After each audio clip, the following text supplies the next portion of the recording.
अच्छा जी, अस्सलाम वालेकुम। कैसे हैं? खैरियत हैं? ठीक ठाक हैं? बड़ी ख़बरें आ रही हैं जनाब, बहुत ज़्यादा ख़बरें आ रही हैं। एक बड़ी ख़बर ये आ रही है कि जनाब अदम एतमाद जो है वो वज़ीर आज़म के ख़िलाफ़ यकदम पेश की जाएगी, पहले ही वज़ीर आज़म के ख़िलाफ़ पेश की जाएगी। तो कुछ जो है ना दोस्तों की राय थी, अक्सरियत की राय बल्कि ये थी कि पहले स्पीकर के ख़िलाफ़ हम दें। तो अक्सरियत की राय थी कि पहले स्पीकर के ख़िलाफ़ दें, क्योंकि जो इसमें इसकी एक वजूहात है ना, मैं आपको बताता हूँ, आप यही कहेंगे। स्पीकर के ख़िलाफ़ जो अदम एतमाद है ना, वो खुफिया राय दही से है। मैं यकीन से कह सकता हूँ कि स्पीकर के ख़िलाफ़ दें, खुफिया जो तहरीक है वो लाजमी कामयाब हो जाएगी। अच्छा, जब उसका नतीजा क्या निकलेगा, जब खुफिया मंजूर हो जाएगी ना, तो उसके बाद स्पीकर नहीं रहेगा। एक तो ये होगा कि वो स्पीकर ये गिनती में भी हर जगह धांधली करता है, ये स्पीकर नहीं रहेगा, और स्पीकर के ख़िलाफ़ आसान भी है और खुफिया भी है। ठीक है, तो उसका फ़ायदा ये होगा कि वो स्पीकर नहीं रहेगा। और दूसरा जो सबसे बड़ा फ़ायदा है वो ये है कि उसके बाद इमरान खान को इत्तेमाद का वोट लेना पड़ जाएगा। जब इत्तेमाद का वोट लेना पड़ जाएगा ना, तो 172 उसने पेश करने हैं अरकान, वो नहीं आ सकेंगे असम्बली में। 172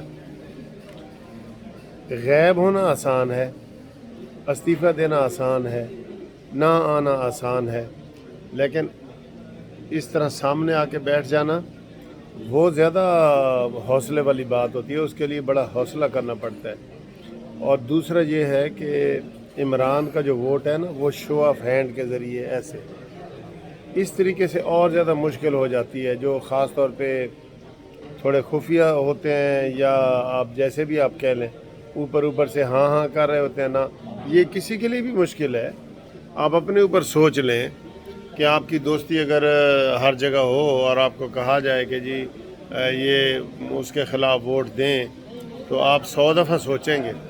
खुफिया दे देंगे आप लिख के कागज़ पे खुफिया, लेकिन जो है वो दूसरा, वो आप उसको जो है ना वो शो ऑफ हैंड वाला, वो आपको सोचना पड़ेगा काफ़ी दफ़ा सोचना पड़ेगा। और काफ़ी से मुराद ये वाली काफ़ी नहीं है जो मैं पी रहा हूँ, ये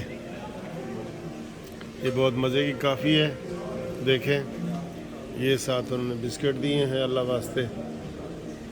वास्ते, इसलिए कि ये बिस्किट जो है वो फ्री होते हैं। ठीक है, और ये माहौल मैं आपको कई दफ़ा दिखा चुका हूँ, आपका सारा कौन आया है कौन नहीं है। ठीक है, ये सारा आप देख लें, इधर माहौल जो है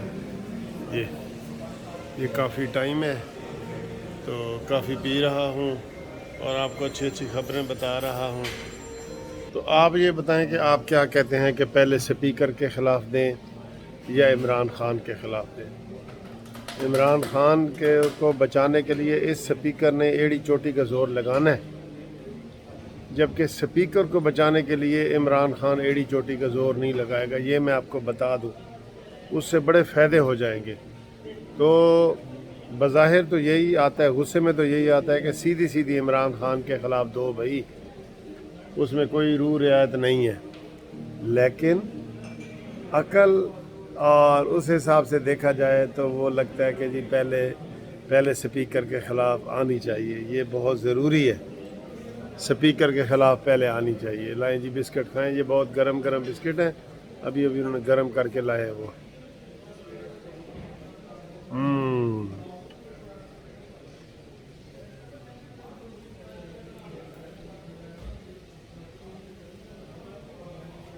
तो आप बताएं, आपका मशवरा क्या है कि पहले स्पीकर के ख़िलाफ़ लाई जाए।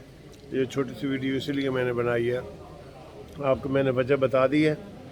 स्पीकर का खुफिया है, और स्पीकर नहीं रहेगा तो गिनती में और बाद में इमरान को जाना और इजी हो जाएगा। और इमरान खान का खुफिया है, अलल ऐलान है। अलल ऐलान बड़े बड़े बंदे जो है ना वो सामने नहीं आते, बड़े बड़े बंदे हमने देखा है मौके पे, तो वो गैर हाजिर ہو جائیں گے غیر حاضر. یہ غیر حاضری اس وقت جو ہم نے پیش کرنی ہے نا، اس وقت ہم نے 172 پیش کرنے ہیں عدم اعتماد کے لیے. ہم نے 172 بندے پیش کرنے ہیں، جبکہ عمران خان اگر اعتماد کا ووٹ لیں گے تو اس کو 172 پیش کرنے پڑیں گے، جو بڑا مشکل ٹاسک ہوتا ہے. تو آپ اپنی رائے دیں ہمیں. ٹھیک ہے جی، اللہ حافظ.